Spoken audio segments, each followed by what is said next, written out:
Boxing King Media in association with Boxer, with me on Zoom, Ohara Davies. Ohara, good to see you, my friend. Firstly, how are we doing? Very good. I just signed a deal to fucking Golden Boy. Let's go to the higher. The best in the business. Come on. I can't be doing any other way but good. I mean, let's go back to it. I saw a picture of yourself on FaceTime with Oscar De La Hoya, and you kind of, I think, I paraphrase, but you said something along the lines of, "You can't believe you've just signed up with one of your, childhood heroes." Oscar De La Hoya is like one of my childhood my childhood boxing idols. I used to watch this guy every day as a kid.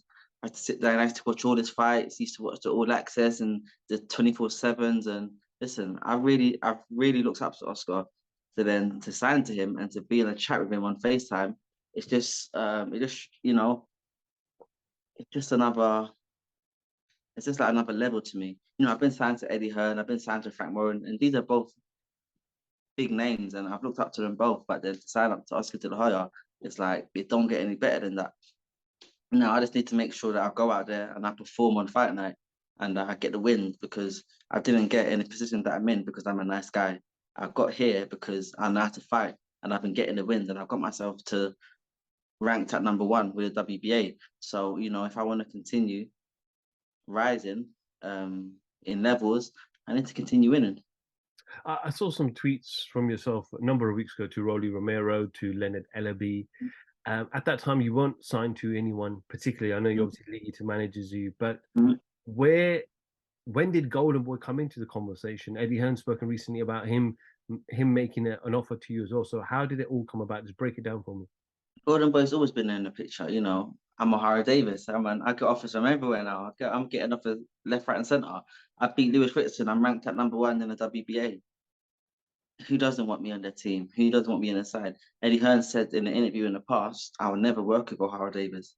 And now Eddie Hearn really wanted to work with me. He just couldn't, the deal wasn't as good as the deal I got from Oscar. And, I'd rather sign to Oscar anyway as a childhood boxing idol of mine. I'd rather sign to him. But the deal, it was much better than what I was getting offered at Matchroom. And yeah, so Golden Boy, they've always been in the loop. We've had a few options. It's just been about sitting down, negotiating the right deal, and then choosing the right option. And I believe he made a great choice, the perfect choice. Eddie said in an interview that he made you an offer, but obviously the offer from Golden Boy was significantly higher. Did you ask Eddie, or did he attempt to counter offer or match it? Listen, I don't deal with this stuff. I got my manager Lee Eaton doing all this stuff because, I'm too busy. I play a lot of Call of Duty. I play FIFA on the PS5, and it takes up a hell of my time. It takes up a hell lot of my time, and I'm on the PS5 so much. I ain't got time to be sitting down talking about deals and negotiating contracts. So I just let Lee do that stuff, and Lee gets the deals, and then he phones me. Been offered this here, this here. I'm like, okay, Lee, do this. Or Lee says no, but I think this is better. I say, okay, Lee, you know much better than I do. Sort out the deal. And I left it all to him. He got me the right deal. He said, I've got you this, this is this. I said, fucking hell. I know that you're a good manager, but this is really, really, really good. So break this down. So I know you're mandatory for Rolly Romero's WBA Mhm. title. He's currently injured, or saying that he's injured. I'm not sure if he's sent his medical evidences to the WBA. So where do we stand currently with regards to having that first title shot? So he's had to send a medical report to the WBA so that their doctors and their officials can have a look at it, and then they're going to decide on what to do from there. I believe he's not injured, and if the WBA can agree with that, I believe he'll be stripped of the title, and I'll probably fight next in line. I'll probably fight against Ishmael Broso, the guy that should have won the belt in the first fight, the one that should have won the belt, that should really be the world champion. I believe I'd probably fight against him. Um, but there's nothing confirmed. There's nothing. I don't know yet. It's just a waiting game. If he is injured, then I'm gonna wait for him. Maybe I gotta wait 6 months, 7 months, 8 months. I'm waiting for him. I need my shot at the world title. That's what I'm here for. I know you're not looking, certainly not past Rolly Romero, but you're with Golden Boy, they obviously have currently Ryan Garcia, and that could be a huge, lucrative fight for you, Ohara. Is that something that's in the back of your mind as well? Nah, it's not in the back of my mind. To be honest, I just got to think about my next fight. If I don't win my next fight, there ain't no Ryan Garcia fight. And you know, after I fought Taylor, I learned a harsh lesson. Don't look too far ahead. Before that fight, I had my whole boxing career planned out. I'm gonna beat Just, and then I'm gonna go through this route and that route, and then when I got my ass whooped, you know, it was nothing left. It was like all those thoughts I had, all those ideas I had was done. But ever since then, I'm only thinking about my next fight. That's it. As far as I'm concerned, my next fight's my last. I managed to get through that fight, then I got to think about what's next. But I've heard a lot of people talking about the Ryan Garcia fight, but for me to think about this right now, I feel like I'm overlooking my next opponent, and I can't do that. I just want to go back probably like an hour ago. Breaking news: we found out and heard that Conor Benn was cleared via his own social media platforms. You put a picture out of yourself and Conor, and Yeah. you wrote "cleared to fight." Back from under the bus. I'm happy for the boy Conor Benn. Yeah, just your instant reaction to him being Conor cleared. Benn's always someone that I've known him for years, and I believe that he's innocent because I've known him for years. I know him and his dad and his brother. Um, I know them all, and the kind of person that he is, he doesn't come across to me as a drug cheat. And based on what I know of him and his character, I never believed anything in the first place. I said there has to be more to this. We need some more. We need, you know, I need something in depth. I need something more in depth to show what he got caught with, and you know, I need proof. I believe that there was a something happened. Either he got contaminated or something went wrong. Something went wrong, and there's always been an answer. This is what I truly believe from the first day that I heard it.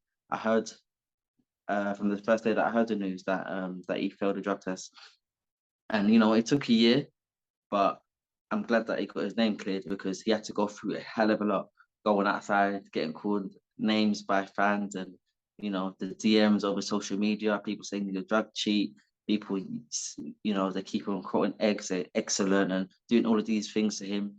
They're saying all of these things to him, and this is for a whole year. He's been getting totally like ridiculed by the boxing media and the fans for a whole year, day in, day out, day in, day out. They gave the guy no rest. Every day I'd be looking online, I'd be seeing a new article. Conor Benn's this, Conor Benn that. I'm like, damn, this guy, listen, give the guy a break.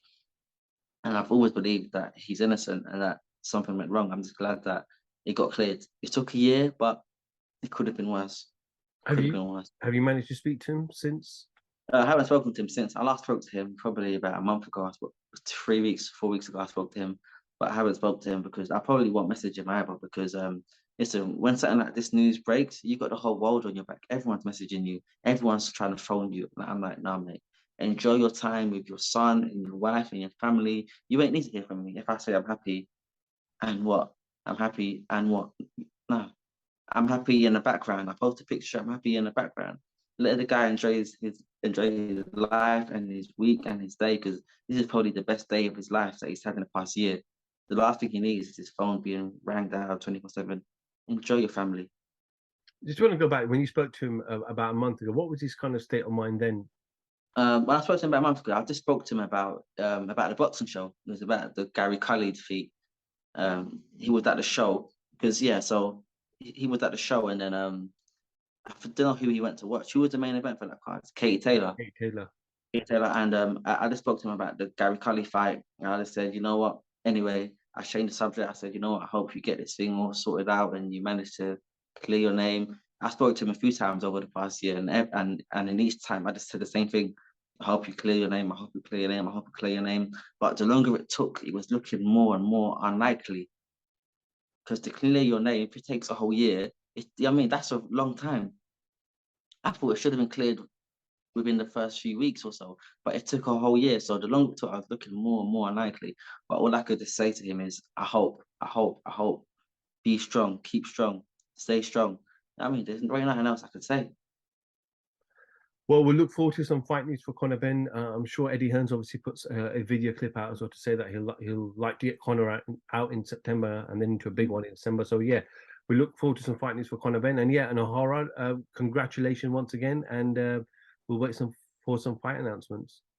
Thank you very much. Ohara Davies, thank you for speaking to Boxing King Media.